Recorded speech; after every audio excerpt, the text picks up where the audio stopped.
Hey, what's going on today, guys? Video service information here. Looking at a 2017 Chevy Equinox today.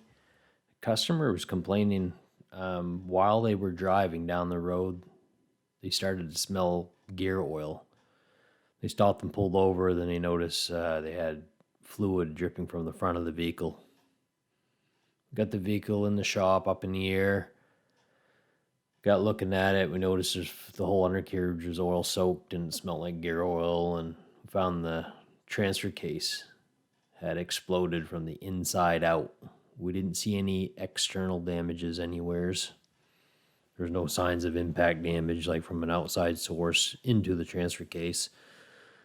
Looking like it was from the inside out. Pulled the drain plug on it, and obviously there wasn't much fluid left in it, and then the residual fluid was all gray and metallic and burnt. There's probably just a few ounces left in the transfer case. Stuck my borescope up in there and found metal chunks inside the transfer case. Also, there's metal chunks on that drain plug collected on the magnet. There was no signs of prior leaks on the transfer case. The pinion seal was dry. Axle seals are all dry. Just all the fluid that's on the transfer case is from when it exploded from the inside out. Went ahead and just checked tire size to make sure that the vehicle had all the same tires all the way around, because it is an all-wheel drive. It does have 225, 65, 17 tires, which is a placard match. That's what the manufacturer calls for on this vehicle. As far as tread depth, wear pattern was even all the way around. We have 5/32 on the tires, so no oddball tire size from front to rear. It was all factory all the way around. What happens a lot of times on these transfer cases, this vehicle's got 100,000 miles on it, and of course they don't have any service history on if the fluid's ever been changed in a transfer case.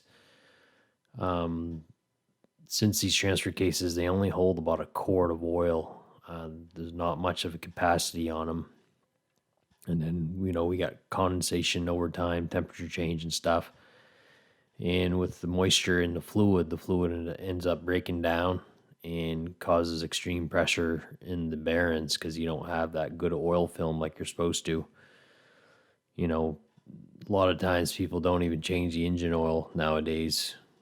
Obviously, you can see that from some of my other videos about engines and stuff, and people going extended oil change intervals. So why would they change the fluid in the transfer case? It's one of those things that always gets overlooked, even at a shop. When they're doing an oil change, they won't even check the fluid in the differentials, transfer cases. Transmission sometimes doesn't even get checked either. So you always want to check these fluids. Even though it calls for a fully synthetic gear lube, 7590, I would still recommend, servicing at least 30, 40,000 miles is a good rule of thumb on these transfer cases. Obviously, if you're in a severe duty application, you might even want to change it sooner than that. Or if the vehicle sets a lot and you don't drive it, you're going to want to change the fluid too, because the moisture will build up inside the transfer case. And if that happens, I would change the fluid once a year. If you guys wonder what type of fluid I'd recommend for the Chevy Equinoxes, I'll put a link in the description to the AC Delco fluid 7590 gear oil that I recommend for this. I know I sound like a broken record on this, guys, but make sure you change your engine oil every 3,000 to 4,000 miles. And don't neglect the transmission, the transfer cases, and your differentials, because those fluids also need to be changed. I recommend every 30 to 40,000 miles, depending on your application. And if you do take it to a technician that you trust, it doesn't hurt to remind them sometimes if they're changing your engine oil. Make sure you check the fluid levels and the conditions in your other items, like your transfer cases and differentials and transmission, so that doesn't get overlooked and neglected. It'll end up saving you a lot of money in the long run by changing these fluids and servicing your vehicle. Thanks, guys, for watching, and don't forget to subscribe and hit the bell so you'll get notified every time I put up a new video. Have a good day.